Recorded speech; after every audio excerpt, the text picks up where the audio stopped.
Here's how leaders master managing conflict. Managing conflict requires a really high level of leadership and emotional intelligence, particularly when you, as the leader, are the one in conflict with someone else. It could be a boss, it could be a peer, anybody. Each individual situation is going to have its own nuance. But if your goal is to resolve the conflict and get the relationship back on track, here are 3 leadership skills that you can repurpose to manage conflict. Hi, I'm Mel. I'm an exec coach for pre-executives who want to be better leaders in their career. If that's you, make sure you give me a follow. Okay, number 1, don't make the person a problem. I learned this one really late in life, but hey, I learned it. When you make the person a problem, then the conflict becomes really sensitive and harder to resolve, right? So don't make them a problem and don't make yourself a problem either. The real problem to resolve lies in the process, the working process, and probably in the expectations that each of you have about the process, right? And you already know how to solve process problems. So go solve the real problem and don't make it personal. Number 2, be accountable for your own feelings. I hear people say things like, they're so frustrating, right? And you want the other person to stop doing whatever it is so that you can stop feeling frustrated, right? Let's say the other person isn't including you in meetings or said something behind your back to your boss, okay? You could be sad or mad or not give a shit, right? You don't have to get frustrated. You're deciding to get frustrated, okay? And I'm not saying you're wrong to be frustrated. I'm just saying own the decision to be frustrated. And here's why. Because when you own the decision to be frustrated, also own the decision not to be frustrated,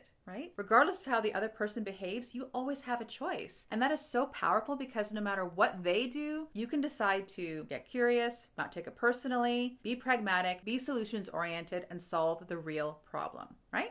And finally, number 3, seek to understand their point of view. Look, Dale Carnegie 101. People want to be understood. You do, and they do. As a leader, you know how to listen and be empathetic, right? You know how to have compassion. You know how to be open-minded. So just decide to pull on those skills in these moments and seek to understand where the other person is coming from. They might try to blame you for their hurt feelings or frustrations, but buried underneath all of that crap, just process errors, okay? Just focus on pulling out the process errors and focus the conversation on that, okay? And a little empathy doesn't hurt either, right? You can understand the way they feel without taking ownership for it.